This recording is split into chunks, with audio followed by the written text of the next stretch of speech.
அளவே இல்லாத, அளவிட முடியாத மிகப்பெரிய ஒரு ஆசீர்வாதத்தை இந்த ஆண்டிலே தேவன் நமக்கு வாக்கு பண்ணினார். ஆசீர்வாதம் என்று சொல்லும் பொழுது, ஏதோ இந்த உலகத்தில் இருக்கக்கூடிய பணம் அல்லது பொருள் அல்லது நல் குடும்பம், அதற்கு மேலாக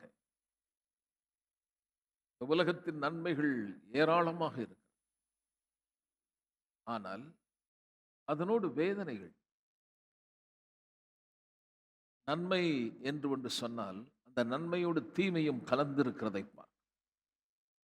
ஆசீர்வாதம் பணமும் பொருளுமாய் வாழ்வது மிகுந்த ஆசீர்வாதம். ஆனால் அதனுடன் எத்தனை வேதனைகள்.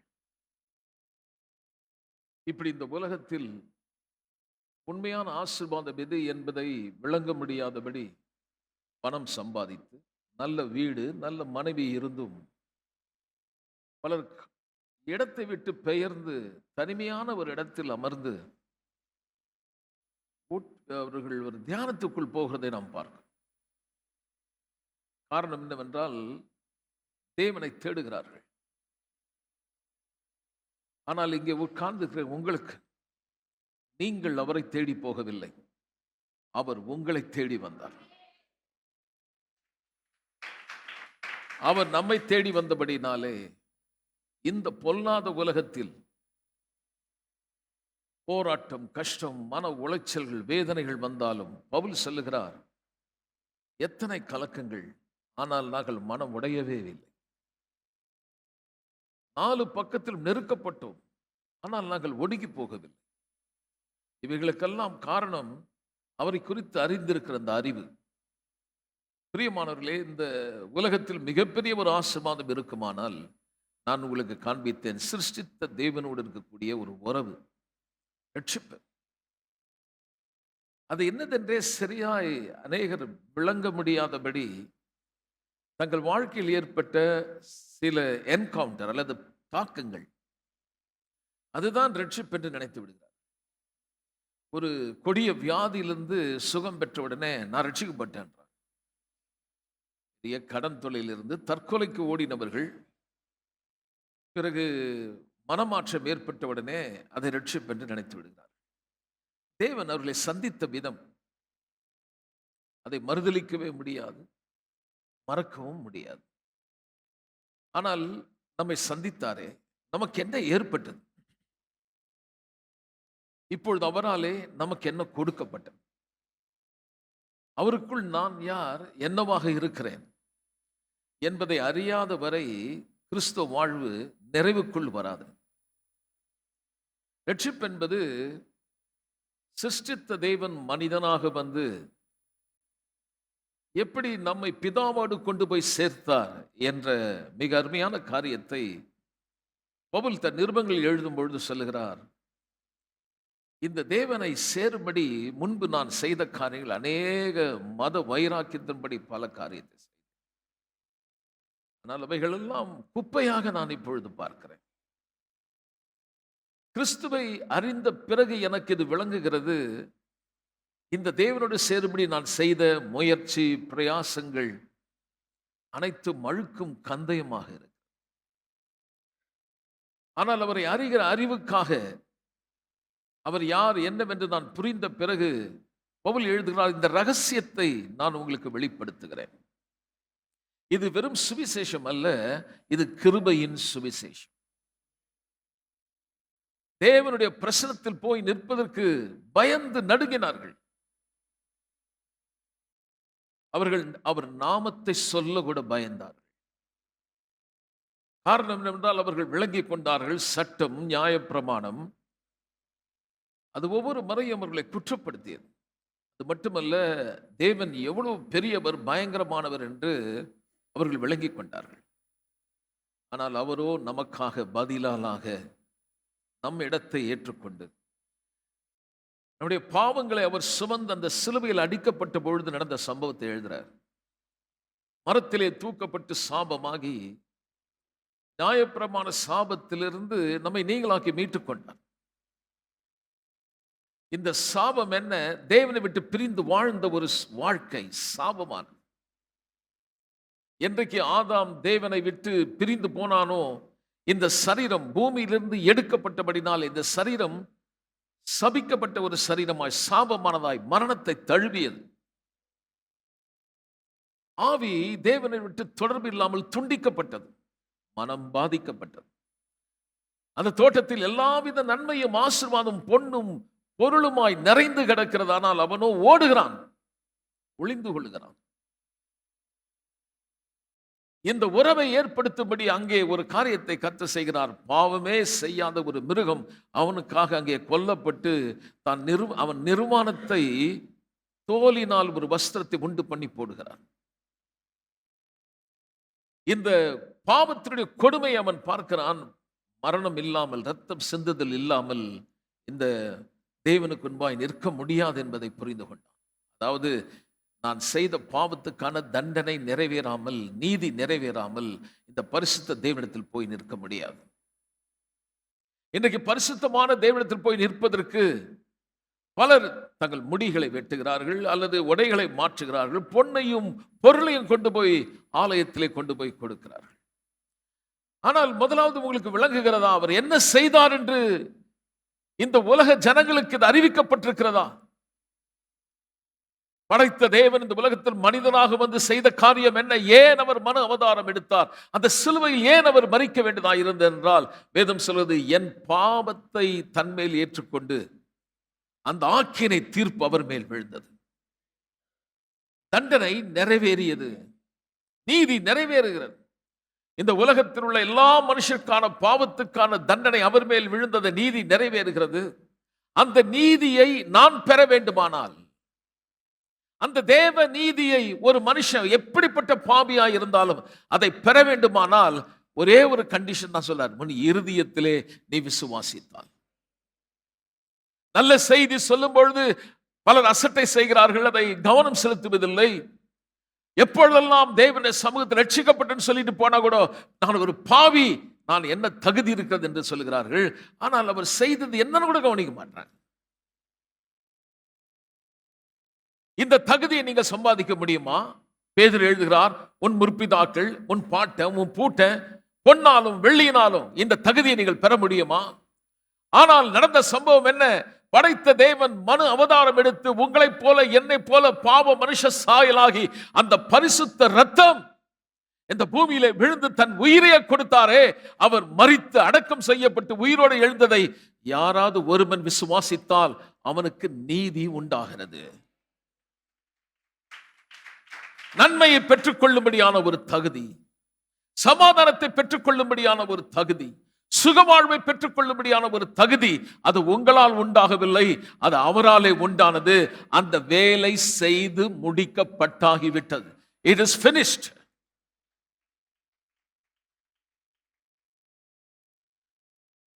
நாம் அவராலே கொடுக்கப்பட்ட நன்மைகள் ஏராளமாய் இருந்தும் இன்றைக்கு நான் யார் என்ற அடையாளம் தெரியாமல் வாழ்கிற கிறிஸ்தவர்கள், நல்ல கிறிஸ்தவர்கள், தேவனை நேசிக்கிறார்கள், பலமுறை உபவாசிக்கிறாங்க, ஆனால் அவர்கள் யார் என்றே தெரியல. பிசாசு செய்த மிகப்பெரிய ஒரு தந்திரம், உங்கள் அடையாளத்தை அழிச்சு இப்ப என்ன நடக்குது அதோடு உங்களை ஒன்றிச்சு அப்படி உங்களை பார்க்க வைக்கணும். இதுதான் நீ, இது தேவன் கொடுத்த பாத்திரம், இது கர்த்தர் உனக்கு கொடுத்திருக்க வழி, இப்படிதான் நீ வாழணும் என்ற ஒரு நிலைக்குள்ள தள்ளுகிறான். ஒரு வேளை கஷ்டம் இருக்கலாம், துன்பம் இருக்கலாம், பணம் இல்லாம இருக்கலாம், அதுவல்ல நான் ஏற்கனவே ஆசீர்வதிக்கப்பட்டிருக்கிறேன். ஆகவே நான் யாருன்னு தெரியாத வரைக்கும் இந்த சூழ்நிலை நல்லா ஜெயிக்க முடியாது.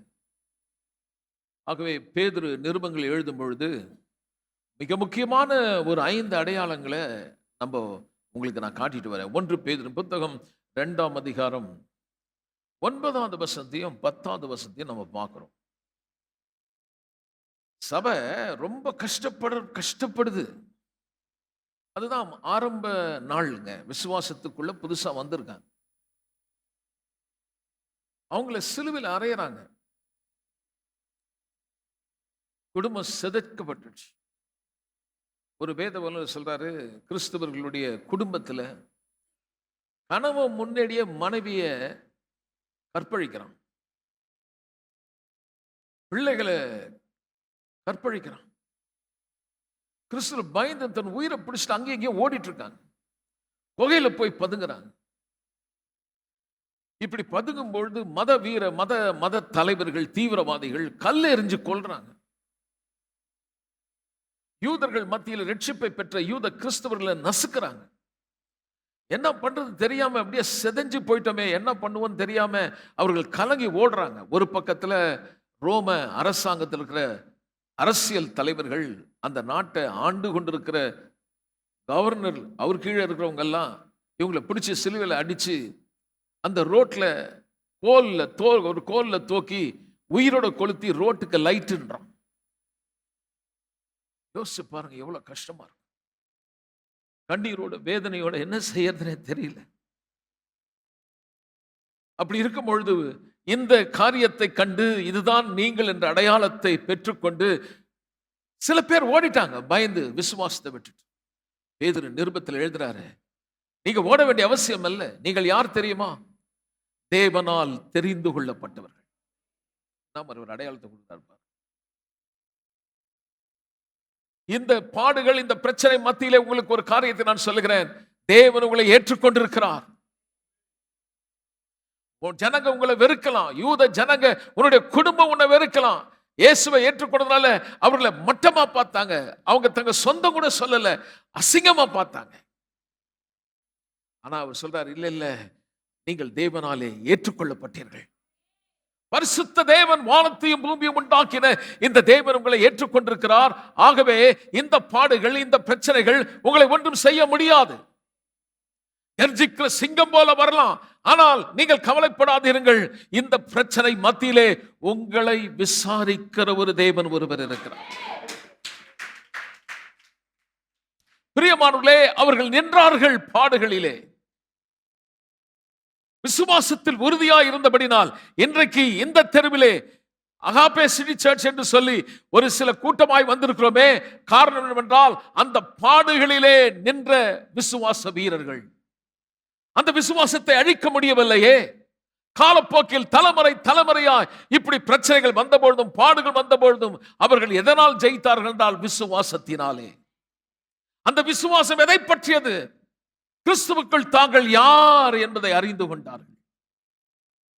இன்றைக்கு கோயில்ல சபைக்கு வரக்கூடிய 190% மேல சொல்லலாம், எதுக்கு வராங்கன்னா, பொண்ணுக்கு கல்யாணம் ஆகணும்,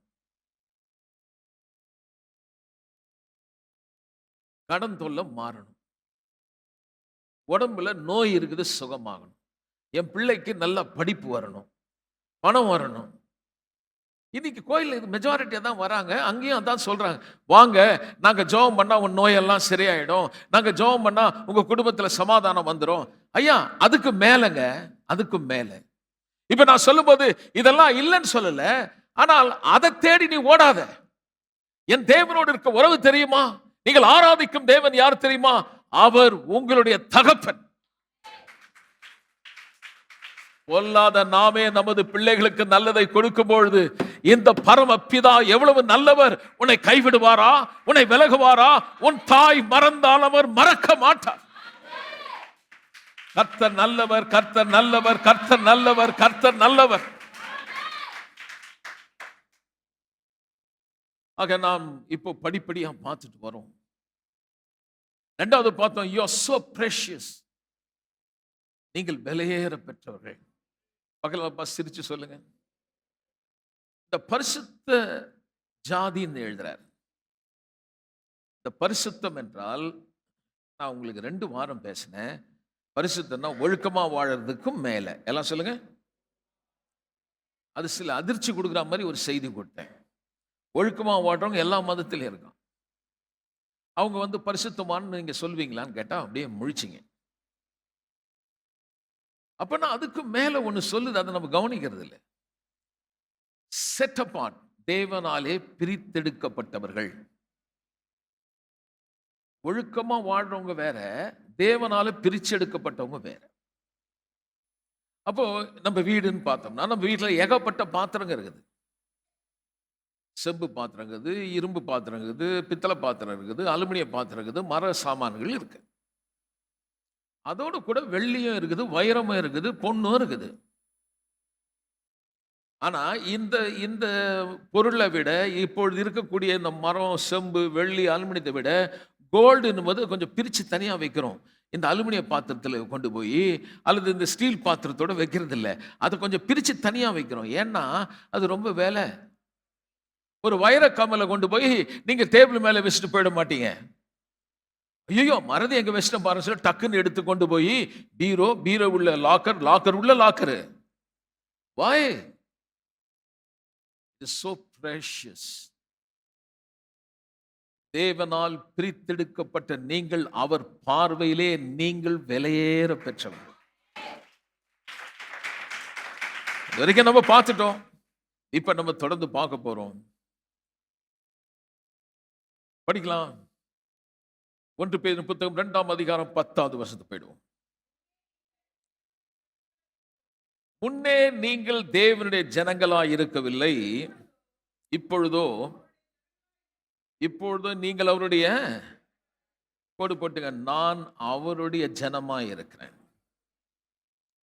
Now you are the people of God. இந்த ஆசீர்வாதம் உலகத்தில் பணம் கொடுத்து வராது. சொந்த தாய் தகப்பன் இதை கொடுக்க முடியாது. அவர் உனக்கு கொடுத்திருக்கிறார். சொல்லும்போது சொல்றாரு, நீங்கள் என்னுடைய ஜனங்களாய் இருக்கிறீர்கள். ஒரு டிரான்ஸ்லேஷன் சொல்றது அது என்னன்னா, now you are in my family. என் குடும்பத்தில் நீங்கள் இருக்கிறீர்கள். பாருங்க, அப்படி வந்தா தான் நமக்கு புரியுது. நீங்கள் என் ஜனங்களா இருக்கிறீங்கன்னு சொல்லும்போது நமக்கு சரியா புரிய மாட்டுது.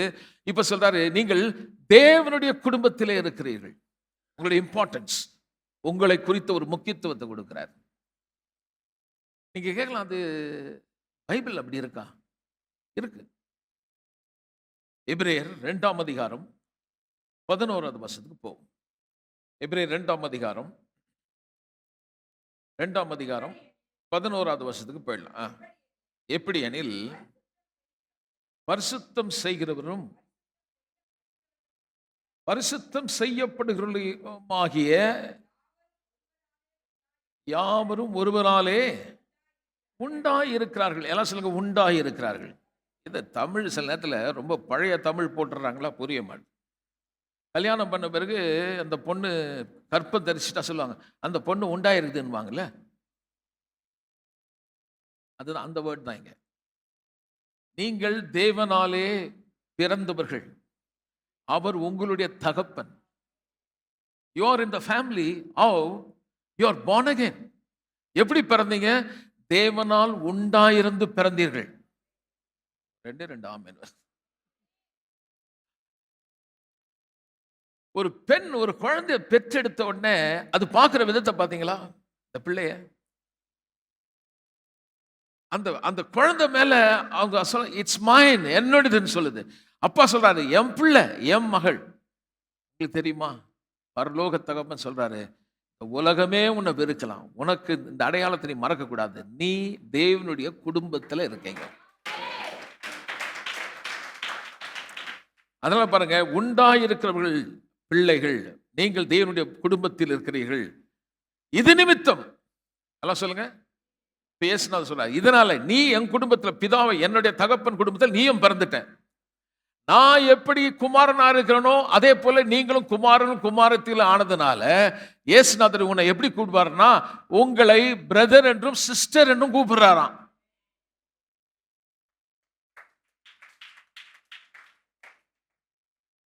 உங்களுடைய முக்கியத்துவத்தை பாருங்க. உங்களை சகோதரர் என்று சொல்வதற்கு அவர் அடிச்சு நொறுக்கி யூதர்கள் சொல்றாங்க, no, no, no, they are not belong to our family. These Christians, wow, worm, புழு, இதுங்களை dirty people. இல்ல உங்க அண்ணனாமே, no, no, no, he is not my family. அவனை நாங்க வெறுத்துட்டோம், குடும்பத்தை விட்டு ஒதுக்கி வச்சுட்டோம். இப்ப பேதுரு சொல்றார், அந்த அடையாளத்தை பார்க்காத, அவர் இரத்தத்தால கழுவப்பட்டு அழியாத வித்தாக தேவனுடைய வசனத்தினால தேவனால் உண்டாயிருந்த அந்த குடும்பத்துல நீங்க பிறந்தனால இந்த இயேசுவுக்கு நீங்கள் சகோதர சகோதரிகள்னு அவர் சொல்றாரு. அப்படி சொல்றதுக்கு அவர் வெட்கப்படுறதே இல்லைன்றார். உன் அண்ணன் வெட்கப்படலாம், உன் குடும்பத்தில் இருக்கவங்க வெட்கப்படலாம். சில நேரம் குடும்பத்துல ஒரு சிலரை குறித்து சொல்றாங்க, நோ நோ நோ, அது என் பிள்ளை இல்ல, அது என் மகன் இல்ல, என் அண்ணன் இல்ல, அவன் பேரை சொல்லவே நான் வெட்கப்படுறேன். ஆனால் பிள்ளைகளே, நான் சொல்லுகிறேன், உன்னை அழைத்த தேவன் சொல்றார், உன்னை குறித்து உன் பேரை சொல்ல நான் வெட்கப்படுறதில்லை.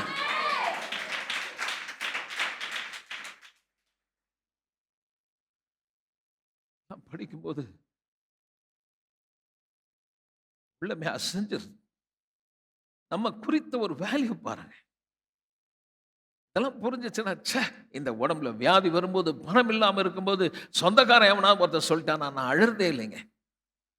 என்னை குறித்து என்னை உண்டாக்கின தேவன் என்னை எப்படி எண்ணுகிறான்னு நினைக்கும் பொழுது, அவர் எண்ணங்கள் என்னை குறித்து ரொம்ப ரொம்ப ரொம்ப ரொம்ப உயர்ந்து இருக்குது. வானத்துக்கும் பூமிக்கும் எவ்வளவு உயரமோ அவ்வளவா அவருடைய எண்ணங்கள் என்னை குறித்து உயர்ந்து இருக்கிறது. எப்படி நம்மளை, இதுக்கெல்லாம் காரணம் என்னன்னா, நம்மளை நேசிச்சார். மூணாவது identity, I want to show you, I am eternally loved. உன்னை நித்திய அன்பினாலே உன்னை நான் நேசித்தேன் சொல்றாரு. இந்த அன்பு நித்தியமான அன்பு. உங்க மேல அவருக்கு ரொம்ப பிடிக்குங்க. அந்த அன்புக்கு முடிவே இல்லை. எரேமியா 31ஆம் அதிகாரம் 3வது வசனம் நம்ம படிக்கலாம். எரேமியா 31:3ங்க. எரேமியா 31ஆம் அதிகாரம் 3வது வசனத்தை நான் படிக்கிறேன் பாருங்க. பூர்வ காலத்தில் கர்த்தர் எனக்கு தரிசனையானார். ஆம், எஸ், அனாதி ஸ்நேகத்தால் உன்னை, அனாதி ஸ்நேகம் சொல்லும்போது இட்டர்னல் லவ். இந்த இட்டர்னல் லவ் சொல்லும்போது ரெண்டு வித தன்மைகள் சொல்றாங்க. அதாவது பார்த்தீங்கன்னா, unconditional, constant love, unending love. அன்புல அவருடைய அன்புல கண்டிஷன் கிடையாது. நம்ம எப்படி தெரியுமா, if you love me then I love you. நீ என்னை நேசித்தால் நான் உன்னை, ஐ love you because you are so beautiful. உன்னை நான், எனக்கு ரொம்ப பிடிக்கும். காரணம் என்ன, ரொம்ப அழகாக. அப்ப அழகு போயிட்டா, வாலிப பிள்ளைங்க கவனிக்க, சில பேர் ஏமாத்துறான். I love you, come and sleep with me. உன்னை எனக்கு ரொம்ப பிடிக்கும், அன்பு, நான் தான் உன்னை கல்யாணம் பண்ண போறேன், என் கூட வந்து படுன்றான். இந்த உலகத்துல மனுஷருடைய அன்பு எல்லாமே ஒரு கண்டிஷன், ஏதோ ஒன்று சொல்றான். ஆனா இவர்கிட்ட வந்தீங்கன்னா கண்டிஷனே இல்லை. நீ செய்தா, என்ன இத்தனை மணி நேரம் ஜெபம் பண்ணா உன்னை எனக்கு பிடிக்கும், 2 மணி நேரம் வேதம் படிச்சா உன்னை எனக்கு பிடிக்கும், நீ பாவம் பண்ணிட்ட உன்னை எனக்கு பிடிக்காது அப்படின்னா உடனே உங்களுக்கு மைண்ட்ல வரும், அப்ப இப்படிலாம் செய்யலாமா? இல்லை இல்லை, கவனிங்க. அந்த அன்கண்டிஷனல் லவ்னா என்னன்னு உங்களுக்கு புரிய வைக்கிறேன். அந்த அன்பு புரிஞ்சா உங்க வாழ்க்கை மாறும். அந்த அன்பு புரியலன்னா தான் நீங்க தப்பு பண்ணிக்கிட்டே இருப்பீங்க. இப்போ ஒரு விசுவாசி ரட்சிக்கப்பட்ட பண்ண, நான் இத்தனை மணி நேரம் ஜெபம் பண்ணா தான் என் மேல கர்த்தர் அன்பா இருப்பாரு அப்படின்னு நினைக்கிறது தப்பு. நான் இத்தனை மணி நேரம் ஜெபம் பண்றது என்பது அவர் என் மேல அன்பு செலுத்துறதுக்காக நான் ஜெபம் பண்ணல, அவர் என் மேல அன்பு செலுத்துறதுனால அதோட தாக்கம் அது என்ன மாத்தி இருக்குது. அவர்கிட்ட அன்பு பெறறதுக்கு நான் செய்யல, ஏற்கனவே நான் பாவியா இருக்கும்போது, துரோகியா இருக்கும்போது என்னை நேசித்த அந்த அன்பு. பாருங்க, நம்ம எப்படி மாறுறோம் பாருங்க. நம்ம புத்தி எப்படி போகுதுன்னா, இதெல்லாம் செய்தா ஆண்டவர் பிடிக்கும், இதெல்லாம் பண்ணா, இல்ல இல்ல, அது முதல்ல இதை செய்யறதுக்கு முன்னாடி ஒண்ணு புரியணும், நீங்க ஏதோ செய்து சம்பாதிக்கல. ஏன்னா இந்த உலகத்துல யாரும் அப்படி செய்தது இல்லை. அம்மா, அப்பா, குடும்பம், அண்ணன், தம்பி, ஃப்ரெண்ட்ஸ், யாரா இருந்தாலும் எல்லாமே conditional love. And it is not constant love. தொடர்ந்து வராத. But his love is unending love. இப்ப பாருங்க, புரிய வைக்கிறேன் பாருங்க. ரொம்ப நகையும் சதையுமா பழகினாங்க, சண்டே ஆயிடுச்சு, புரியல. அவங்க சார் இதோட முடிஞ்சு போச்சு. என்ன சொன்னாங்க? இல்லை இன்னொரு சொல்லுங்க, இன்னொரு சொல்லுங்க. என்னங்க பழகு எல்லாம் முடிஞ்சு போச்சு பாட்டான். அன்புக்கு முடிவு வந்துடுச்சு. குடும்பமா இருந்தாலும் என்னதான் சொல்றாங்க, இல்லை இல்லை முடிஞ்சிடுச்சு. சொல்லியிருக்கீங்களா இல்லையா? சொல்லியிருப்பீங்க, சொல்லியிருப்பீங்க. முடிஞ்சிடுச்சு, இனிமேல உனக்கு எனக்கு சம்பந்தம் இல்லை, முடிஞ்சிடுச்சுன்னு சொன்னோமா? ஏங்க அப்படியே முன்னுக்குறீங்க? என்னைக்காவது இவர் சொல்லியிருக்காரா? அவர் சொல்ற, நீ என்ன செய்தாலும் நான் உன்னை நேசிக்கிறேன். அன்பின் முடிவே இல்லாத அன்பு. எல்லாம் சேர்ந்து சொல்வோம். இன்னும் கொஞ்சம் நல்லா பார்ப்போம். சங்கீதம் 100வது சங்கீதம் 5வது வசனத்தை நம்ம படிக்கலாம். 100வது சங்கீதம் 5வது வசனம். கர்த்தர் நல்லவர்,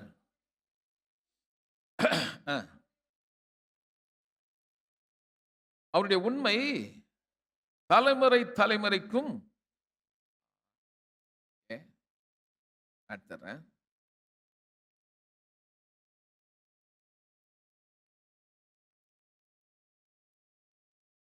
அவருடைய உண்மை, இது உண்மை நீங்க வருது. ஆக்சுவலா பாத்தீங்கன்னா அவருக்கு அது எப்படி வருதுன்னா, அவருடைய அன்பு, அவருடைய அன்பு, God's love is eternal. தேவனுடைய அன்பு உண்மை தலைமுறை தலைமுறையா வருதுன்னு போட்டு பாருங்க, உண்மை. ஆனா அங்க உண்மைக்கு பதில் அங்க என்ன வருதுன்னா லவ். அவருடைய அன்பு, அவருடைய அன்பு எப்படி வருதான்? தலைமுறை தலைமுறையா. எல்லாம் சேர்ந்து சொல்லுவோம். அதுக்கு முடிவே இல்லை. அவருடைய அன்புக்கு முடிவே இல்லை. So unconditional, unwavering, unending. நிபந்தனை இல்லாதது, கொஞ்சம் கூட அசையாத அன்பு, ஆட்டம் கொடுக்காத அன்பு. எல்லாம் சொல்லுங்க. மனுஷன் ஆட்டிட்டாயா என்ன அப்படின்றோம் பாருங்க. அவருக்கு எதுவுமே நீ என்ன பண்ணாலும் அவர் ஆடவே இருக்கல. அந்த அன்பு மாறவே மாறாதான், அன்எண்டிங். அதனால எனக்கு இதை புரிஞ்ச பிறகு நமக்கு என்ன கிடைக்குதுன்னா, ஒரு செக்யூரிட்டி, எனக்கு ஒரு பாதுகாப்பு. இந்த அன்பு எனக்கு புரியும் பொழுது நான் அனாதையா, நான் ஏதோ செய்துட்டேன் அதனால என்னை வெறுக்கிறாரு அப்படின்னு எனக்கு வராது. எனக்கு ஒரு செக்யூரிட்டி கொடுக்குது, எனக்கு ஒரு பாதுகாப்பு கொடுக்குது. நான் புரிஞ்சுக்கிட்டேன், இந்த அப்பா மாதிரி ஒரு நல்ல அப்பாவை நான் பார்த்ததே இல்லை.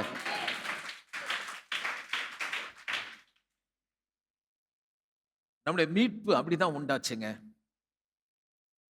ஒரு கிறிஸ்தவன் அந்த அன்பை புரிந்த பிறகு they run the race towards to accomplish his purpose. அவர் நோக்கத்தை நிறைவேற்ற நேரம் அந்த பாதையை நோக்கி போறார். கான்ஸ்டன்டா இருக்கு அவர் அன்பு. and not dependent on our performance. இந்த அன்பு நித்திய அன்புன்னு சொல்லும்போது நான் ஏதோ பெர்ஃபார்ம் பண்றதை பொறுத்தது கிடையாது. It's a gift of Jesus. இயேசுவின் பரிசு, அவருடைய பரிசு. ரெண்டாவது பாருங்க, why it is like that, why it is so. Nature of God's love is eternal love. தேவனுடைய அன்பு சுபாவம் அது மாறாதது, அதுதான் அவருடைய கேரக்டர். அப்போ அவருடைய அன்புல பார்த்தீங்கன்னா பேரண்டல் லவ், ஒரு தாய் மாதிரி தகப்பன் மாதிரி அவருடைய அன்பை சொல்லி கொடுக்குறார். நான் உன்னை நேசிக்கிறேன். டீப் கமிட்மெண்ட், டிசைர் ஆஃப் அவர் வெல்பீயிங். இந்த பேரண்டல் லவ் சொல்லும்போது அவர் எதில் கமிட் பண்ணாரோ அதில் ரொம்ப உண்மையாக இருக்கிறாரு. எதுலன்னா, நீங்கள் நல்லா இருக்கணும், பிரியமானவனே ஆத்மா வாழுகிறது போல எல்லாவற்றிலும் வாழ்ந்து நல்லா இருக்கணும்னு அவர் நேசிக்கிறார், அவர் விரும்புகிறார். அவருடைய அன்பு. 1 யோவான் 4ஆம் அதிகாரம். ஏன் அப்படி பார்த்தீங்கன்னா, சோர்ஸ் ஆஃப் ஆல் லவ். இந்த உலகத்தில் அன்புன்னு ஒன்று நீங்கள் பார்த்தீங்கன்னா ஆதாரம் அங்கிருந்து தான் வந்துச்சு. நீங்கள் பாருங்க, இந்த லவ், இந்த அன்புன்றது அவர் சிருஷ்டிச்சனால எல்லாத்துக்கும் கொஞ்சம் கொஞ்சம் ஃப்ளேவர் இருக்குது. நீங்க குருமா செய்யும்போது உப்பு போட்டீங்கன்னா உப்பு எல்லாத்துலயும் இருக்கும், கரெக்டுங்களா? ஆனா அது மறைஞ்சிருக்கும். ஆனா அது ஏறிடும், சாரம் ஏறிடும், எல்லாத்து மேலேயும் ஏறிடும். உள்ளகிற கறி மேலே ஏறும், வெங்காயம் மேலே ஏறும். எங்கப்பா அதுக்கு இருக்கிற பவர் பாருங்க என்ன மாதிரி இது. ஆனா அதை கண்டுபிடிக்க முடியாது. அது மாதிரி தேவனுடைய அன்புன்றது அது கேரக்டர், அது சுபாவம். அப்படியே இன்னொருத்தர் மேலே ஏற்றிக்கும். அவர் சிருஷ்டிச்சார் பாருங்க, அவர் அன்பா இருக்கிறாராம். அதனால எல்லா மேலேயும் அப்படியே போயிடுச்சான். 1 யோவான் 4ஆம் அதிகாரம் 8வது வசனத்துக்கு நம்ம போலாம்.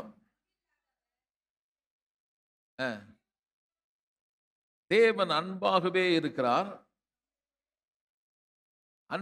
படிங்க சார்.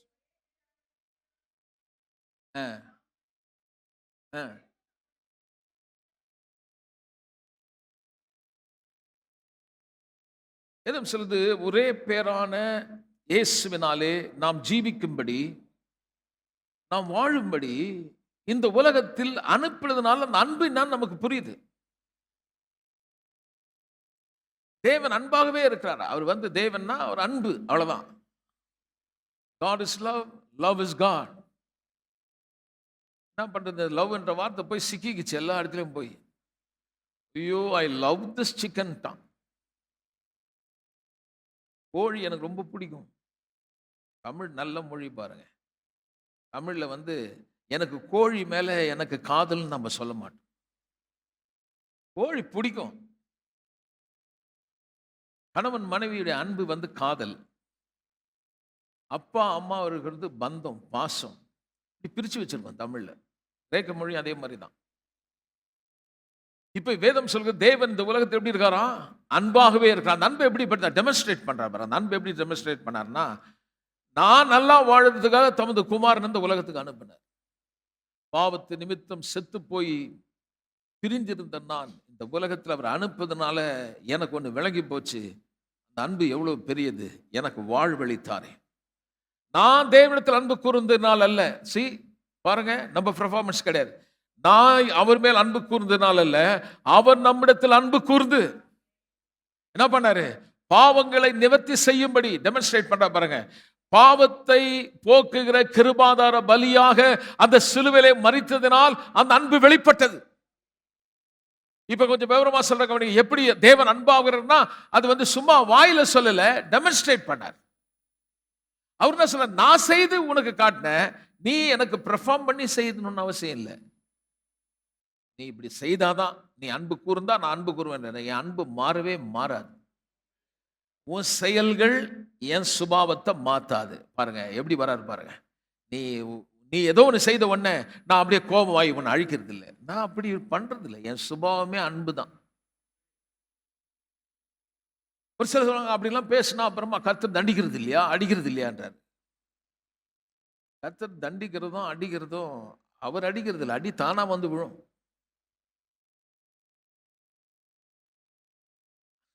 அவர் கொம்பு எட்டுன்னு வாங்குன்னு வாங்குறது இல்லை. அது நம்ம பார்ப்போம். அது உங்களுக்கு சொல்ல புரிய வைக்கிறேன் உங்களுக்கு. சில பேர் நினைக்கிறாங்க கடவுள் அடிப்பார் இருந்தார். கடவுள் அடிக்கிறது இல்லை, நம்மளே பண்ணிக்கிறது. அது போய் அப்படியே சிக்கிக்கும், அதில் போய் மாட்டிக்கும். ஆனாலும் அவருடைய அன்புக்கு முடிவில் பாருங்க, தேடி வராரு. ஏனென்றால் இஸ் அ குட் ஷெப்பர்ட், நல்ல மேய்ப்பன், தன் ஆடுகளுக்காக உயிரே கொடுக்கிற ஒரு தேவன். ஆமென். ஸோ இதுல லெசன் என்னன்னா, source of all love, and he is a good shepherd. What we learn from this, நம்மளை பாதுகாக்கிறாரு. சுயநலம் இல்லாத அன்பு. எல்லாம் சொல்லுவோம். Now we going to see prodigal son. பல முறை நான் இந்த கெட்ட குமாரன் ஸ்டோரியை உங்களோட பேசியிருக்கேன். ஆனால் இது ரொம்ப ஃபெமிலியர் இல்லை, எல்லாம் நானே நிறைய தடவை பேசியிருக்கேன். ஆனால் இது வரைக்கும் எனக்கு கேட்காதது கேட்கணும், அதுதான் எனக்கு ரொம்ப இஷ்டம். அதனால் ஒவ்வொரு தடவையும் வேதத்தை படிக்கும்போது அது உள்ள புதைந்து இருக்கிற சில காரியங்களை கர்த்தரிடத்தில் கேட்டு எனக்கும் கற்றுக் கொடுக்கணும் போது நிறைய காரியத்தை நானும் படிக்கும்போது சில அருமையான காரியங்களை என்னால் புரிஞ்சிக்க முடியுது. எல்லாரும் இந்த கெட்ட குமாரன் ஸ்டோரியை படிச்சிருக்காங்க, தெரியும். அதில் பார்த்தீங்கன்னா அந்த சோர்ஸ், அதில் எசன்ஸ் என்னன்னா, God's forgiveness and the grace lost and self-righteousness. God forgiveness and grace. தேவனுடைய மன்னிப்பு கிருபையினாலே கொடுக்கப்பட்ட பாவ மன்னிப்பு. சுயநீதிக்காரன் காணாமல் போகிறான். lost and self-righteousness. சுயநீதி உள்ளவர்கள் எப்படி தொலைந்து போகிறார்கள்? தாங்களாகவே நீதி சம்பாதிக்கிறவன் தேவனை விட்டு காணாம எப்படி போறான்? கிருபை எந்த அளவுக்கு ஒரு மனுஷனை மன்னிக்குதுன்றதுக்கான எசன்ஸ் தான் இந்த ஸ்டோரி. அண்ட் ஃபெமிலியர் டெக்ஸ்ட், ஆனால் அன்ஃபெமிலியர் எலமெண்ட் இதில் இருக்கு. இதில் வந்து சார்ல்ஸ் டிக்சன் அப்படின்னு சொல்லக்கூடிய ரொம்ப ஃபேமஸான புத்தகங்கள் விற்கப்பட்டிருக்குது. அதாவது இந்த ஒரு ஸ்டோரியை பற்றி எழுதி நிறைய ஏராளமான புத்தகம் அவர் அவர் இந்த இந்த இந்த சம்பவத்தை வச்சு எழுதி அந்த புத்தகம் விற்கப்பட்டது. அதில் அவர் சொல்றது என்னன்னா, தேவன் எப்படி ஒப்புரவாக்கினார், அவருடைய அன்பு எவ்வளவு தாராளமானது, அவர் இரக்கம் எவ்வளவு பெரியது, சுயநீதி எவ்வளவு அபாயகரமானது என்பதை குறித்து ஒரு கேத்தலிக் பிரீஸ்ட் எழுதின ஸ்டோரி. ரொம்ப வித்திருக்குது இந்த புக்கு.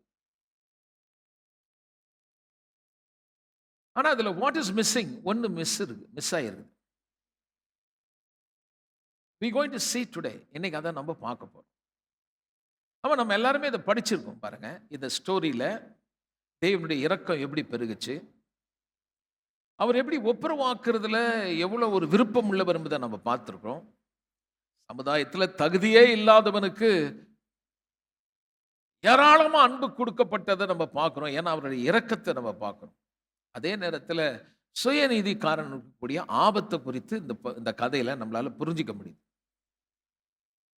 ஆனா அதையும் கடந்து ஒரு காரியம் மிஸ் ஆயிருக்குன்றாரு ஜோனத்தன் எட்வர்ட் என்று சொல்லக்கூடிய ஒரு அருமையான தேவனுடைய மனுஷன். எனக்கு அவர் புத்தகம் ரொம்ப பிடிக்கும். பழைய காலத்து மனுஷன், ரொம்ப அருமையா எழுதுவார். நீங்க கூட படிக்கலாம். அதுல ஒண்ணு சொல்றாரு என்னன்னா, தேவனுடைய மகிமைக்கான காரியம் அதுல இல்லை, சொல்லப்படல என்றார். இந்த சம்பவத்தை என்னத்தை கொண்டு வர்றாருன்னா, அவருடைய மகிமை உண்டாகும்படியான சில காரியத்தை முக்கியமா பார்க்க வேண்டியது என்னன்னா, அது அவர் நாமம் மகிமைக்காக. எல்லாம் சொல்லுங்க. நீங்க நல்லா இருப்பதும் ஆசீர்வாதமா இருக்கிறதும் உங்க மேல அன்பும் அவருக்கு காட்டும் போதெல்லாம் என்ன தெரியுதுன்னா, அவருடைய மகிமையை நம்ம பார்க்கிறோம். நம்ம அதை தவறுறோம். அதை தான் அவர் இங்கேருந்து சுட்டி காட்டுறார். 14ஆம் அதிகாரத்தில் ஏசுநாதர் சில ஓமைகளை சொல்லிட்டு வர்றார். அதில் நீங்கள் பார்த்தீங்கன்னா கடைசி அதில் சொல்ல காது உள்ளவன், அதில் என்ன சொல்ற, மெசேஜ் ஆஃப் கிங்டம் சால்வேஷன், ரட்சிப்பின் ராஜ்யத்தை குறித்த செய்தியை சொல்றார். அந்த ரட்சிப்பின் ராஜ்யத்தினுடைய செய்தியில என்ன வச்சு பேசுறாருன்னா, இந்த ரட்சிப்பை குறித்து பேசும்போது ஆயக்காரர்கள், பாவிகள், இந்த டாக்ஸ் கலெக்டர்ஸ், அப்புறம் பாவிகள், விபச்சாரம் பண்றவங்க, வேசித்தனம் பண்ணவங்க, இப்படிப்பட்ட மோசமான ஆளுகள். இயேசுநாதர் அவங்களோட வந்து ஊழியம் பண்ணி நிறைய பேர் அது மனம் திரும்பி வராங்க. இந்த டாக்ஸ் கலெக்டர்னு சொல்லும்போது பார்த்தீங்கன்னா, ரோமரால் ஃப்ரான்ச்சைஸ் பண்ணவங்க. அதாவது ரோமர் வந்து யூதர்களை நேராக வரியை கலெக்ட் பண்ணல. அந்த வரியை கலெக்ட் பண்ணுறதுக்கு அவங்க வந்து நேராக பண்ணால் இந்த அரசாங்கம் எங்கள் மேலே வரியை சுமத்துதுன்னு சொல்கிறதுனால இன்டைரக்ட் டேக்ஸ் என்ன பண்ணாங்க, அவன் ஜாதியிலே ஒரு ஆளை தேர்ந்தெடுத்து அவனை டாக்ஸ் கலெக்டர் ஆக்கி அவனை அங்கே ஒரு பூத் போட்டு உட்கார வைப்பாங்க. எல்லாரும் வந்து டாக்ஸ் கட்ட. இப்போது அவனை எப்படி பார்த்தாங்கன்னா ட்ரைட்டர், ஆள்காட்டி, அவனை துப்புவாங்க, காரி துப்புவாங்க. இப்படி ஒரு கேவலமானவன் இவெல்லாம் பிறந்ததே இந்த நாட்டுக்கு சாபம் என்று சொல்லி யூதர்கள் அந்த ஆயக்காரர்கள், டாக்ஸ் கலெக்டர்ஸை சபிப்பாங்க. விபச்சாரம் பண்ணா, வேசித்தனம் பண்ணா, பாவத்தில் வாழ்ந்த கல் எறிஞ்சு கொண்டு விடுவாங்க. ஆனால் இவர் கூட பார்த்தீங்கன்னா இவங்கெல்லாம் கும்பலாக இருக்காங்க. ஹலோ, இதை பார்க்கும்போது அவங்களுக்கு எப்படி, யாருக்கு ரொம்ப மனசு கஷ்டமாச்சுன்னு பார்த்தீங்கன்னா, பாரிசீஸ், ஸ்கிரைப்ஸ், வேதப்பாரர்கள், எழுதுகிறவர்கள், வேதத்தை படித்து எழுதுகிறவர்கள், பரிசேயர்கள், பாரசி, சதுசேயர்கள், இவங்களுக்கெல்லாம் எப்படி இருக்குன்னா, இந்த டாக்ஸ் கலெக்டரு, அப்புறம் அந்த நாட்டில் சில தீவிரவாதிகளும் இருந்தாங்க, சுதந்திரம் வாங்கணும்னு சொல்லி. அவங்களும் இவரோட வந்து மனம் திரும்பி உள்ளே இருக்காங்க. அப்போ யார் யார் இருந்தாங்கன்னா, tax collector, thugs, traitors and there are prostitutes women, விபச்சாரம் பண்ணவங்கெல்லாம் கூட இருக்காங்க. சட்டப்படி பார்த்தீங்கன்னா இவங்கெல்லாம் தேவன்கிட்ட வரவே முடியாது. நியாயப்பிரமாணத்தின்படி இவர்கள் தேவனுடைய பார்வையில் ரட்சிப்பு என்பது கிடையாது. அவங்களுக்கெல்லாம் ரட்சிப்பே கிடையாதுன்றது தான். ஏன்னா அந்த சட்டத்தின்படி அவங்க தண்டிக்கப்படும், அவங்களுக்கு ஹோப்பே கிடையாது. ஆனால் பார்த்தீங்கன்னா இவர் வந்து அங்கே ப்ரீஸ்டா, ரபாயா அவர் வந்து சுத்திட்டு இருக்கிறாரு. கூட இருக்கிறவங்கலாம் பார்க்குறான். என்ன இது இது எப்படி இவரு அவங்களோட கூட உட்கார்றாரு, அவங்களோட சாப்பிடுறாரு. எப்படி இது சரியா? இது சரிதானா? அதனால அவங்க என்ன டிசைட் பண்ணாங்கன்னா, இது கண்டிப்பா இது தேவனிடத்துல வரல. இவர் பேய்கிட்ட இருந்து வந்தவர், பிசாசின் தலைவன். அதனால இந்த அற்புதம் செய்யறதெல்லாம் பிசாசனால செய்யறாருன்னு சொல்லி ஜனங்க மத்தியில துர்ச்செய்தியை பரப்பிட்டு வராங்க. ஆனால் நீங்க பாத்தீங்கன்னா இயேசு நல்ல கிரியைகளை செய்தார். பாவிகளை நேசித்தார். பாவிகளோடு நடந்தார். அங்கே பாவிகளுக்கான மீட்பு குறித்து பேசினார். இதெல்லாம் காரணம் என்னன்னா, இவெல்லாம் மனம் திரும்பி ஜீவனுள்ள தேவன் ஆராதிக்கும் போது எல்லா ஜனங்களும் ஆச்சரியப்பட்டு என்ன சொன்னாங்கன்னா, தேவன் ஒருவர் எவ்வளவு மகிமையானவர்னு சொன்னாங்க. இன்றைய தேதி வரைக்கும் சபையில் நடக்கிற அதிசய காரியம் என்னன்னா, எப்படிப்பட்ட மனுஷனையும் ரட்சிக்க வல்லவர் ஒன்னா அது ஆண்டவராக இயேசு மட்டும்தான். இந்த மத தலைவர்களுக்கு பாருங்க ரொம்ப பெரிய குழப்பம். என்னடா இவர் போய் அவங்களோட சேர, அவங்க தான் ஏற்கனவே தீர்ப்பு வந்தாச்சு, அவன் தண்டிக்கணும், அவன் சாகணும். இன்றைக்கும் உலகத்துல மனுஷர்கள் ஏற்கனவே அவர்கள் நியாயாதிபதி போல பலரை தீர்ப்பு சொல்றாங்க. இவன் அவ்வளவுதான், செத்துட்டான், ஒழிஞ்சிட்டான், அழிஞ்சிட்டான், இனிமேல் எழுந்திருக்க முடியாது. வாழ்க்கையில் நீங்க எங்க தொலைஞ்சு போனாலும் காணாமல் போனாலும் தேடி கண்டுபிடிக்கிற ஒருவர் இருக்கிறார். காரணம் என்னவென்றால் அங்கே தேவனுடைய நாமம் மகிமைப்படும்படி. That's what you can see. இதுதான் இந்த ஜோனத்தன் எட்வர்ட் கொண்டு வரார். இப்படிதான் கொண்டு வரார். அவர் என்ன சொல்றாருன்னா, இதை நீங்க படிச்சு பார்த்தீங்கன்னா தெரியும். அந்த பெண் ஒரு நாணயம் காணா போது அதை தேடி கண்டுபிடிச்ச உடனே அவ உடனே மகிமைப்படுத்துறார். வாழ்க்கையில காணாம போன கூட்டங்கள் உண்டு. ஜீவனுள்ள தேவனை அறியாதவர்களாய் காணாமல் போன கூட்டங்கள் உண்டு. ஆனால் அவர்களை தேடி கண்டுபிடிக்கிறது காரணம் என்னவென்றால் ஒரே ஒரு காரணம், தேவன் நாமம் மகிமைப்படும்படி. திரும்ப நீங்க அப்படியே படிச்சீங்கன்னா நீங்க 9வது வசனம் காணாமல் போன நாணயத்தை பத்தி சொல்லுது. அதுக்கப்புறம் நீங்க அப்படியே படிச்சுட்டு வந்தீங்கன்னாக்கா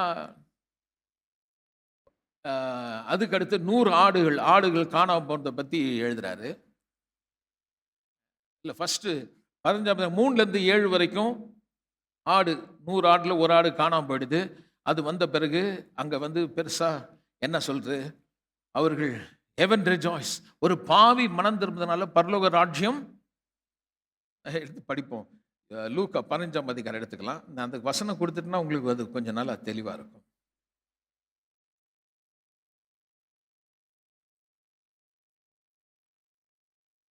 இல்ல 9ஆம் வசனம். கண்டுபிடித்த பின், அந்த ஆடு காணாம போயிடுச்சு. கண்டுபிடித்த பின் எல்லாரையும் பக்கத்துல அங்க பக்கம் எல்லாரையும் அந்த நாணயம் காணாம போன பிறகு எல்லாரையும் கூட்டிட்டு வந்து என்னோட சந்தோஷப்படுங்கள். அப்ப ஆடு காணாம போகும்போது அதே காரியம் தான் சொல்லப்படுது. அது சந்தோஷப்படுங்கள். 6வது வசனம் பாருங்க. சிநேகத்தின் அயலகத்தின் கூட்டி வந்து காணாம போன ஆட்டை கண்டுபிடித்தேன், என்னோட கூட சந்தோஷப்படுங்கள். திரும்ப வருது பாருங்க. 9வது வசனம் சொல்லுது என்னோட கூட சந்தோஷப்படுங்கள் அப்படின்னு சொல்லிட்டு 10வது வசனம் சொல்லுகிறது, அது போல மனம் திரும்புகிற ஒரு பாவி நிமித்தம் தேவனுடைய தூதருக்கு முன்பாக சந்தோஷம் உண்டாய் இருக்கும்படி என்று உங்களுக்கு சொல்லுகிறேன். 100 ஆடை பத்தி கவலை இல்லை. நல்லா கவனிங்க. 100 பேர் ரட்சிக்கப்பட்டா நல்லது, 2000 பேர் ரட்சிக்கப்பட்டா நல்லது. இல்ல கதை, ஒரே ஒரு ஆளு மனம் திரும்பினா கூட பரலோக ராஜ்யம் ரொம்ப சந்தோஷப்படும்.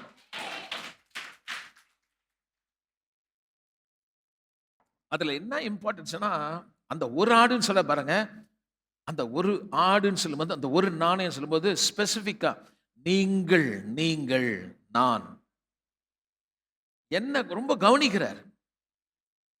நம்ம சில தொலைஞ்சு போறோம் பார்த்தீங்களா, நம்மளை கவனிக்க மாட்டோம். வாழ்க்கையில கஷ்டம் வரும்போதும் துன்பம் வரும்போதும் சில நேரம் பணம் இல்லாத போது சமுதாயத்தை விட்டு தொலைஞ்சிடறோம். அடையாளம் அழிஞ்சிருது, நம்மளை பார்க்கறதுக்கு யாரும் இல்லை. ஆனா தேடி கண்டுபிடிச்சு அது கையில எடுத்துட்டு அந்த அவர்களை மனம் திரும்புதல் கொண்டு வரும்போது தேவன் ரொம்ப சந்தோஷப்படுறாராம். உங்களை கண்டுபிடிச்சதுனாலையும் உங்களை கூட்டிட்டு வந்ததுனாலையும் யார் ரொம்ப சந்தோஷப்பட்டான்னா, நீங்க சந்தோஷப்படுறதை விட இயேசு சந்தோஷப்பட்டார். So what he did, she calls her friend and she said, rejoice with me, என் கூட மகிழுங்கன்றா. இது வந்து மிடில் ஈஸ்ட்ல பாத்தீங்கன்னா they understand that. ஷேம், வெட்கம்னா என்ன, கனப்படுதல் என்னன்றது அவங்களுக்கு தெரியும். இப்போ நம்ம கெட்ட குமார ஸ்டோரிக்கு போவோம். இங்கே இந்த ஸ்டோரியில் என்னன்னு பார்த்தீங்கன்னா, அப்பா 2 பையன். இதில் தீம் என்னன்னு பார்த்தீங்கன்னா, ஷேம்ஃபுல், ஷாக்கிங், ஒரு அவமானம், நிந்தை, அதிர்ச்சியான ஒரு செய்தி. இதில் செல்ஃபிஷ், சுயநலம், மரியாதை இல்லாத ஒரு காரியம், அவமானம், நிந்தை கொண்டு வர. அவன் வந்து அப்பா கிட்ட வந்து சொத்து கேட்குறான். சின்ன பையன், மூத்தவன் ஒருத்தர் இருக்கிறான், இளையவன் ஒருத்தர் இருக்கான். அப்பா ரொம்ப நல்ல ஆள், நல்ல பணம் சம்பாரிச்சு நிறைய வெல்த்தி மேன், ரொம்ப பெரிய பணக்கார், எஸ்டேட்லாம் வச்சிருக்காரு, நிறைய ஆடு மாடுகள்லாம் நிறைய வச்சிருக்காரு. So very very rich person, ரொம்ப பணக்கார். இப்போ பையன் வந்து, சின்ன பையன் வந்து அப்பா கிட்ட வந்து கேட்குறான், எனக்கு வந்து சொத்து பிரித்து கொடுங்க. இந்த சொத்து பிரித்து கொடுங்கன்னு சொல்லும்போது அதில் முதல் காரியம் என்னன்னு பார்த்தீங்கன்னா, அப்பாவை அவமானப்படுத்து. யூதருடைய கல்ச்சர், மிடில் ஈஸ்ட்ல எல்லாருக்கும் தெரியும். இந்த ஷேம்னா என்னன்னா, அப்பா உயிராக இருக்கும்போதே பையன் சொத்தை கேட்டானா அதோடைய அர்த்தம் என்னன்னா, அப்பா செத்த பிறகு தான் சொத்து கொடுக்கணும். அவன் என்ன சொல்றான்னா, நீ இருந்து என்ன பிரயோஜனம், செத்துரு. நீ எப்போ சாவ, நான் எப்போ காசு எடுக்கிறது? ஹலோ, நீ எப்போ செத்து போறது, நான் எப்போ என் கையில் பணம் வர்றது? அதனால என்னை பொறுத்த வரைக்கும் நீ செத்துட்ட, இந்த பணத்தை நீ கொடுன்றான். இப்போ இந்த பணத்தை கொடுங்கன்னு சொல்லும்போது பார்த்தீங்கன்னா, ஈ கேதர்டு அப்படின்னு போட்டிருக்கு ஒரு வார்த்தை, எல்லாத்தையும் சேர்த்து கொண்டு அப்படின்னு ஒரு வார்த்தை இருக்கு பாருங்க. அது என்னன்னு பார்த்தீங்கன்னா, he started selling his property, father's property. ஆடு மாடுலாம் விற்கிறான். இப்படி விற்கும்போது யூதர்கள் சமுதாயத்தில் பார்த்தீங்கன்னா, இந்த பணக்கார வீட்டில் நடக்கிற ஒரு சம்பவம் ஊரே ஷாக் ஆயிடுச்சு. அப்பாக்கார் உயிரா இருக்கிறான், அண்ணன் இருக்கிறான், தம்பிக்காரன் அப்பா கேட்டாருன்னு சொல்லிட்டு கொடுக்குறானே, இவன் அப்பந்தானா? ஊரு காரி துப்புது அப்பாவை. இவனை பார்த்தா நம்ம குடும்பம் கட்டிடும். நம்முடைய கல்ச்சர் என்ன, நம்ம எப்படி நடப்போம்? அவன் கேட்டா கொடுத்துடலாமா? கொடுக்க கூடாது. எவ்வளவு ஒரு இந்த சமுதாயத்துக்கு ஒரு வெட்கக்கேடு இந்த தகப்பன். ஒரு நல்ல அடையாளத்தை ஏற்படுத்தலே, இவன் ஒரு வெட்கக்கேடான ஒரு காரியத்தை செய்யறான்னு சொல்லி அப்பாவை சபிக்கிறாங்க. சமுதாயம் சபிக்குது. காரணம் என்னன்னா, இதை வந்து நம்ம பிள்ளைங்க ஃபாலோ பண்ணிடுமோ?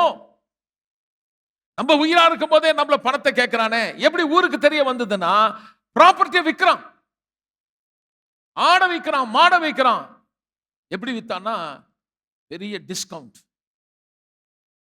100 ரூபா ஆடு 30 ரூபா. சம்பாரிச்சு தானே வழி தெரியும். ஹலோ, சும்மா வந்ததுக்கு வேல்யூ தெரியல பையனுக்கு. 1 கோடி ரூபாய் சொத்தை 30 லட்சத்துக்கு விற்கிறான். ஏன் அப்படி வித்தானா? அதுக்கு ஒரு காரணம் இருக்குது. அவங்க சொன்னாங்களாம், இப்படிப்பட்ட ஒரு கேடுகட்ட பையன், ஒரு அவமானமே இல்ல, அவன் கொஞ்சம் கூட மானம் ஈனம் இல்லாத ஒரு தகப்பன், அவன் கேட்டான்னு சொல்லி இந்த பணத்தை கொடுக்குறானே, இவன் சொத்தை வாங்கினா நம்ம வீட்டுக்கு சாபம் வரும், வாங்காதன்னு சொன்னாங்களாம். ஆனாலும் சில பேர் வாங்க வந்தது, முன் வந்தது காரணம் என்னன்னா, ரொம்ப ரொம்ப ரொம்ப பெரிய டிஸ்கவுண்ட். அதனால அவங்க என்ன பண்ணாங்க, ஓகே நம்ம வாங்கிக்கலாம்னு சொல்லி வாங்கும்போது தகப்பன் தன் முகத்தை வெளியே காட்ட முடியல. அவமானம், எவ்வளவு பெரிய நிந்த பாருங்க. இதெல்லாம் பார்த்தீங்கன்னா, யாரும் செய்யாத செயலை தகப்பன் செய்தார். அந்த காலில் எந்த தகவல், யூதர் மிடில் ஈஸ்ட்ல எல்லாருக்கும் தெரியும் இது எவ்வளவு ஒரு அவமானமான ஒரு, அந்த நாள்ல, அந்த செஞ்சுரியில், அந்த காலகட்டங்களில் இந்த சம்பவம் அவங்க அப்பாவுக்கு பெரிய நிந்தையை கொடுத்துச்சு. பையன் செய்த காரியம் வீடே ரொம்ப அசிங்கமாயிடுச்சு. He decided to give his property. அவனுக்கு 1 பங்கு, பெரியவனுக்கு 2 பங்கு கொடுத்துட்டார். போனவன் 13ஆம் வசனம் சொல்லுது, சில நாட்கள்.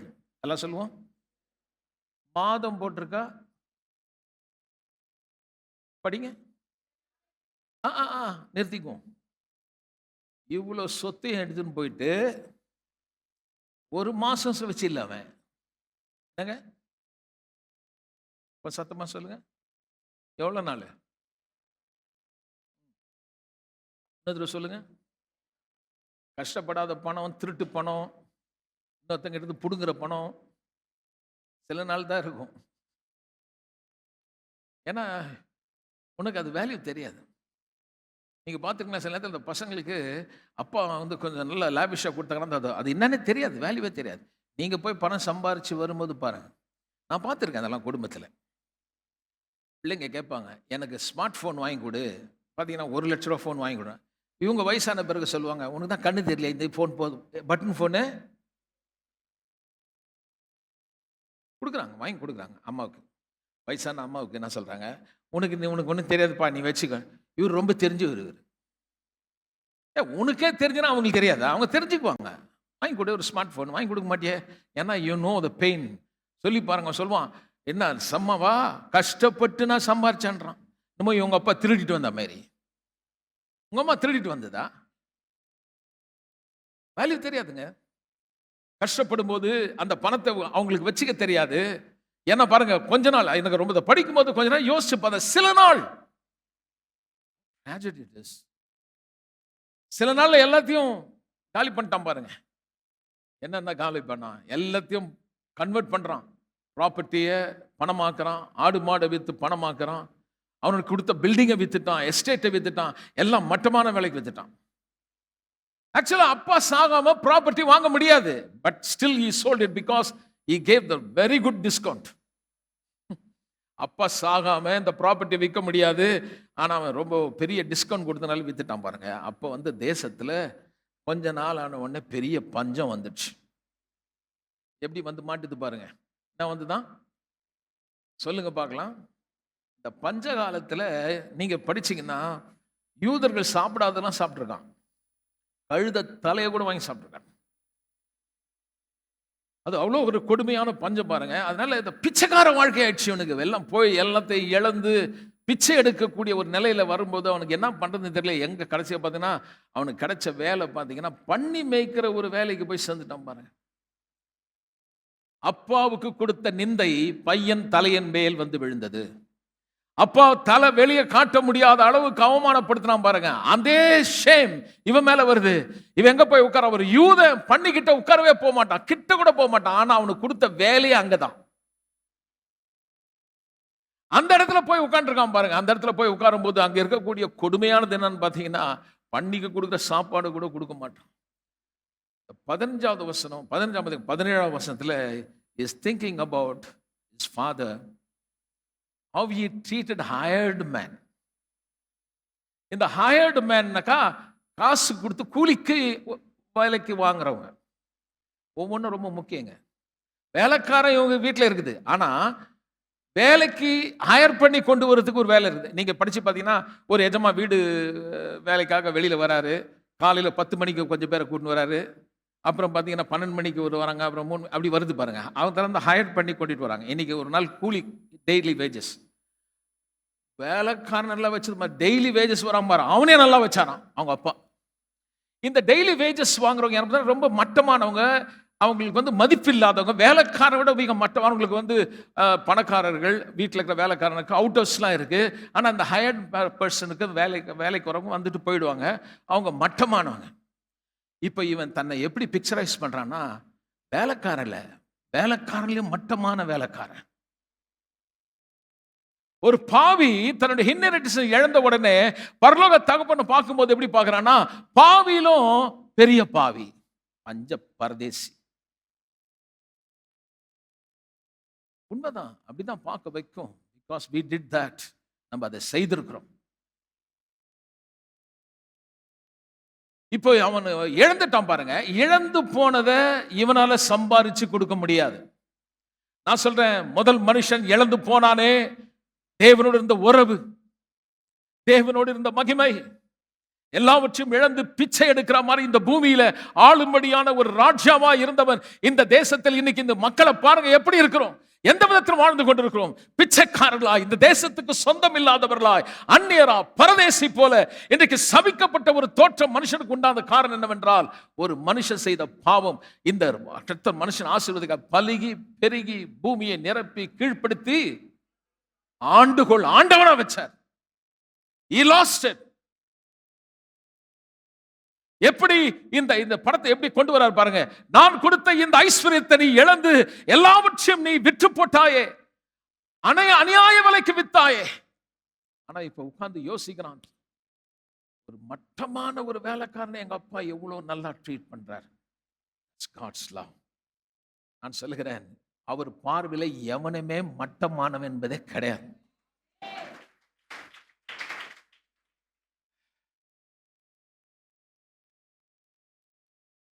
அவனால இது ஒரு நாளும் விலை கொடுத்து அப்பா பொசிஷன் வர முடியாது. எவ்வளவுதான் கஷ்டப்பட்டாலும் திரும்பவும் அவனுக்கு கொடுத்த அந்த அந்த பொசிஷனை எடுக்கவே முடியாது.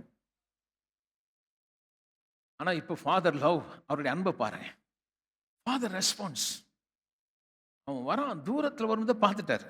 எல்லாம் ஒரு அலையிலையா சொல்லுவோமே. அப்போ அவர் ஓடினாராம். எல்லாம் சொல்லுங்க, இன்னும் கொஞ்சம் சத்தமாக சொல்லுங்களேன். அதை பற்றி தான் சொல்ல பாருங்க. இந்த ஓடுறாருன்னு போது நான் இவ்வளோ நாள் அப்படி படிச்சதில் பாருங்க, அவருக்கு ஒரு ரோப் இருக்குங்க. அந்த ரோபு வந்து பார்த்தீங்கன்னா யூதர் கல்ச்சர் எப்படி பார்த்தீங்கன்னா பெரிய பெரிய ரிச் பீப்புள் இந்த கணுக்கால் தெரியக்கூடாது. அதில் வந்து ஃபுல்லாக கவர்டாக இருக்கணும். ஓடும்போது எல்லாம் தெரியும். அந்த ட்ரெஸ்ஸில் வந்து கொஞ்சம் அப்படியே விலகும் போது அவமானமாக இருக்கும். அதாவது பரலோக தகப்பன் எல்லாவற்றையும் இழந்து அவர் ஸ்ட்ரிப் பண்ணப்படக்கூடிய, அவர் நிர்வாணமாக்கப்படக்கூடிய, அவமானப்பட்டு இந்த ரட்சிப்பை எப்படி சம்பாதிச்சு கொடுக்குறான்ற ஒரு காட்சி அவர் ஓடி வரும்போது அந்த ஹம்பிள்னஸ் தாழ்த்தி பரலோகத்தில் வாசமாக இருந்த தேவன் அந்த சிங்காசனத்தை விட்டு பாவ மனுஷ சாயலாகி ஓடி வந்தது யாருக்குன்னா என்னைக்காக, உனக்காக, பாவிகளுக்காக, துரோகிகளுக்காக ஓடி வந்து கட்டிப்பிடித்த அந்த அன்பு விலையேற பெற்றது.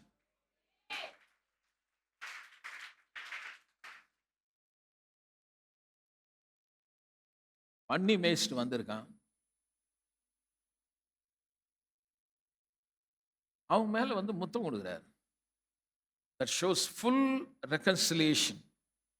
அவன் சொல்லிட்டு இருக்கான், என்னை ஏத்துக்க தகுதி கிடையாது, ஹையர்டு சர்வெண்ட்டாக வச்சுக்கோங்க, அது கூட நான் தகுதி இல்லை, ஏன்னா நான் கடவுளுக்கு உங்களுக்கு நான் பாவம் பண்ணிட்டேன்னா முத்தி கொடுக்குறாரு.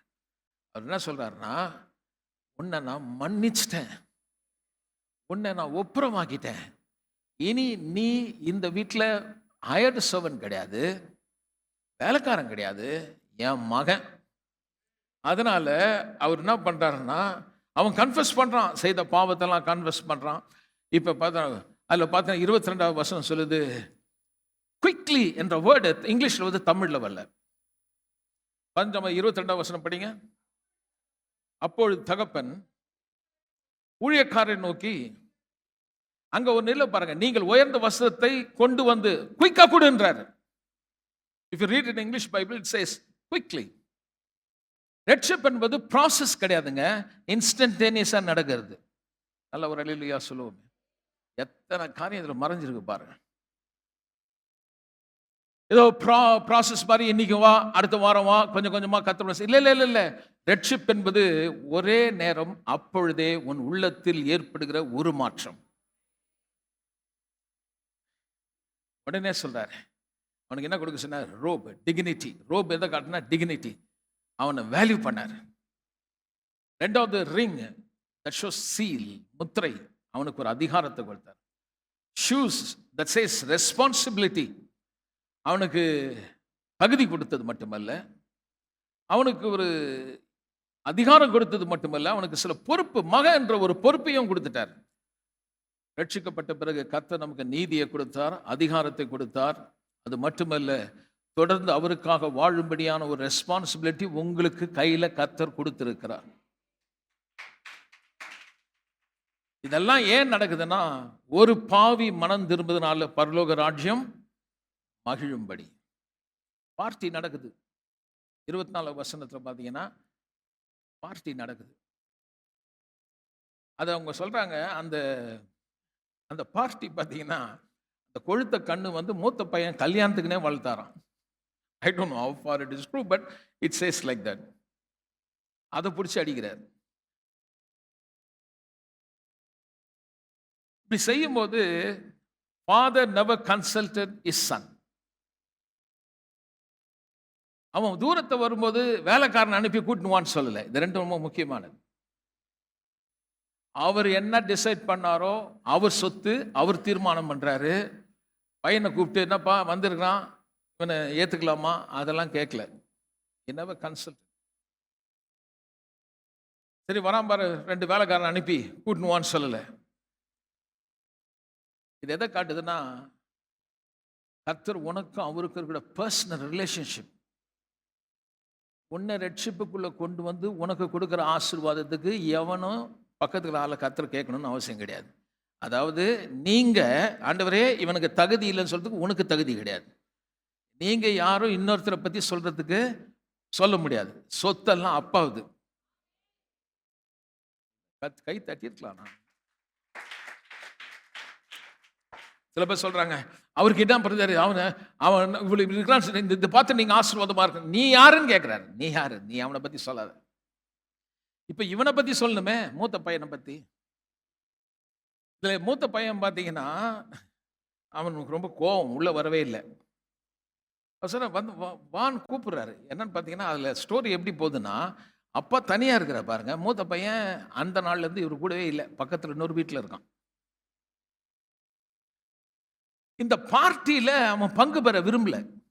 அவன் என்ன கேட்கிறான்னா, எனக்கு நீங்க எதுவுமே கொடுக்கலையே, யாரோட செலிப்ரேட் பண்ண? ஃப்ரெண்டோட. இப்ப தெரியுதா மூத்த பையனுடைய போஷ். அப்பா சொல்றாரு குடும்பத்தோட நம்ம கொண்டாடலான்றான். இவன் என்ன சொல்றான்? அமைதியா இருக்காங்க. புரியுதா என்னன்னு தெரியல. ரொம்ப வேகமா போறணும். இவன் என்ன கேட்கிறான்னா, அப்பா சொல்றாரு பையன் வந்திருக்கான், உன் பிரதர் வந்திருக்கான், நம்ம ஃபேமிலியா கொண்டாடலாம்னு சொன்னா. இல்ல இல்ல, நீ வந்து என் ஃப்ரெண்டு கூட கொடுக்கலையே. அப்ப அவன் he never consider his father, his brother. No.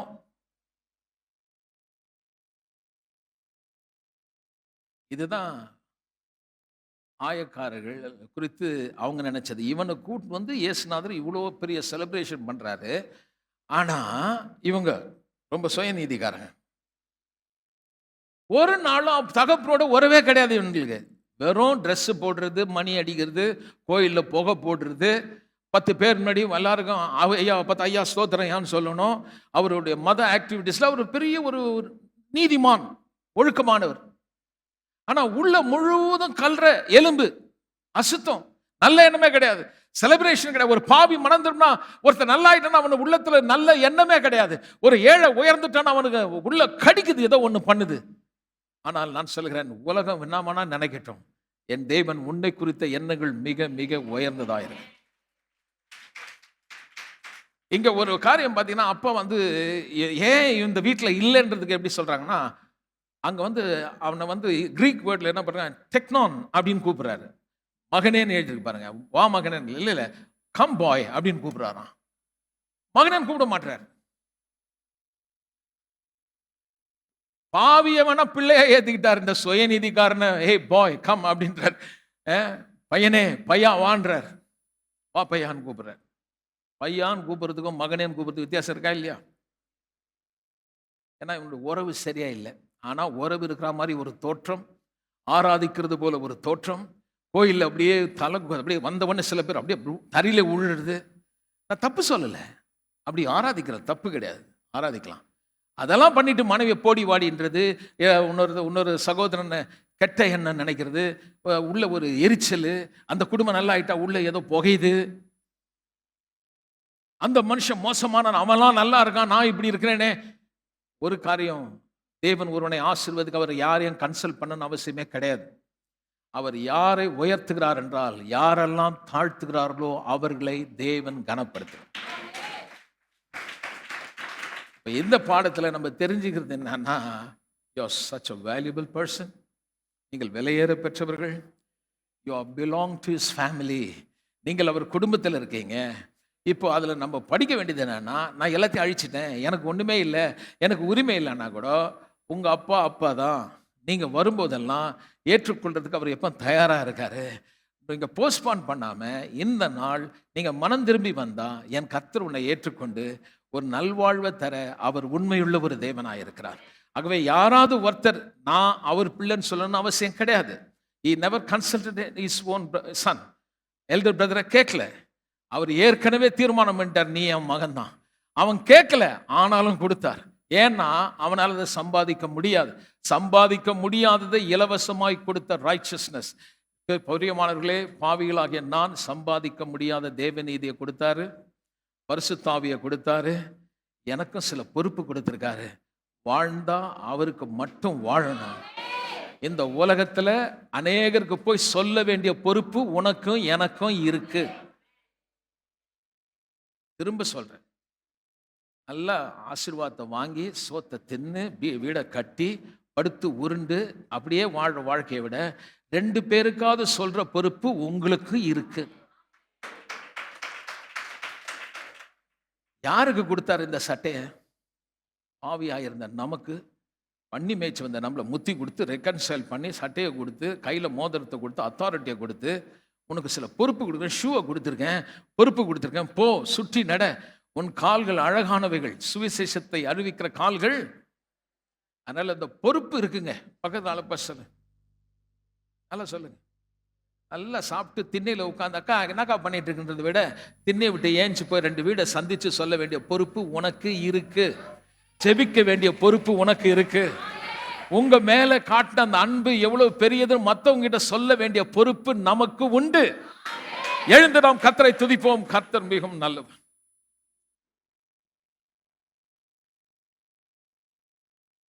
அவரை போல் இந்த உலகத்தில் ஒருவரும் இல்லை. அன்பின் பிதாவே, எங்கள் மேல் வைத்த அன்பு மிக மிக மிக மிக பெரியதாண்டு. இப்பொழுது நாங்கள் பார்த்தோம், நாங்கள் உங்கள் குடும்பத்தில் இருக்கிறோம். ஆகவே நாங்கள் தண்டிக்கப்பட வேண்டியவர்கள் அல்ல, அவமானப்பட வேண்டியவர்கள் அல்ல.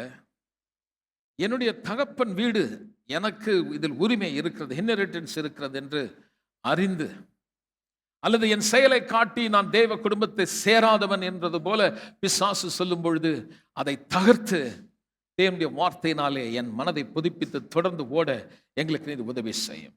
இயேசுவின் நாமத்தில் பிதாவே.